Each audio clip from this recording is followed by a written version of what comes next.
looking at it and coming to different determinations, and it's viewed in its entirety.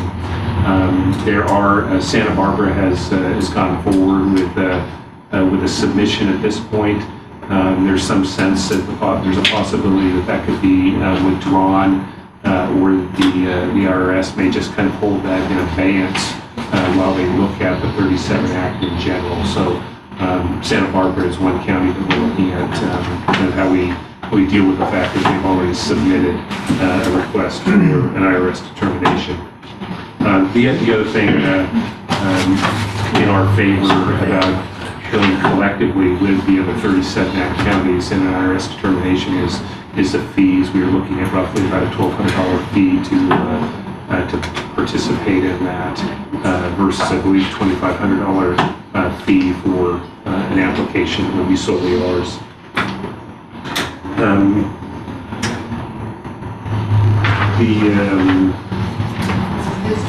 One thing that we discussed about, or discussed during the administrators meeting, and I don't know to what degree it was discussed with trustees and so forth, was the fact that we are in a very unique time in the market, and looking at how to handle that, because we have our plan sponsors, counties and cities and so forth, that we're looking at, you know, how these significant losses overall across all categories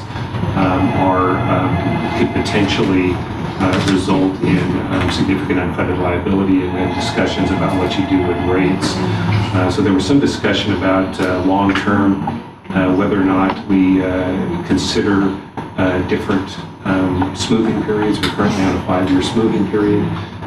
There was some discussion about moving to a 7 or 10-year smoothing period, that might be more consistent with one kind of cycle, so to speak, one market cycle.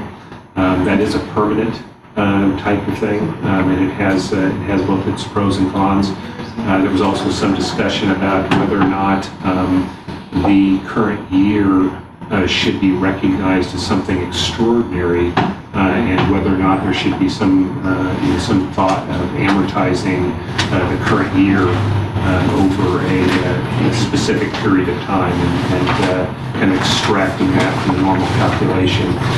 Again, that was the thought was we want to have a process that is understandable, is above board, and certainly is not ignoring the losses that are occurring. It's transparent, but at the same time, something that recognizes the potential impact that this could have on rates, even in a smoothing model.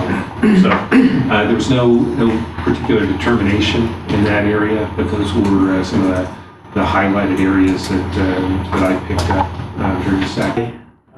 Corporate retirement, actuaries for corporate retirement systems that are private rather than public systems, because quite often they don't invest. The private retirement systems don't invest the same way as public systems do, and the market value liability was, I understood it entirely. And the liability, both of them are calculated based on the Treasury. I think it is the 3-year Treasury. I think it's a short-term Treasury, and which is what most of the private retirement systems invest in, and it's much lower than our assumed rate of return. It's somewhere in the 3% range. And you know, as you lower the assumed rate, you increase the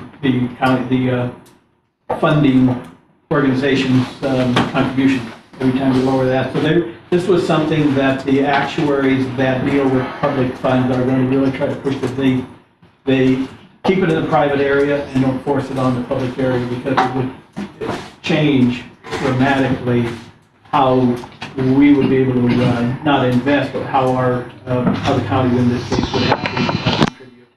And the same with they use the same rate in the liability-driven investments. You invest at the same rate that you assume you're only going to get 3% return that you do the restricted treasuries. And that was an issue that seemed to concern our actuaries, the actuaries that deal with public funds more than just about anything. So we need to keep an eye on it.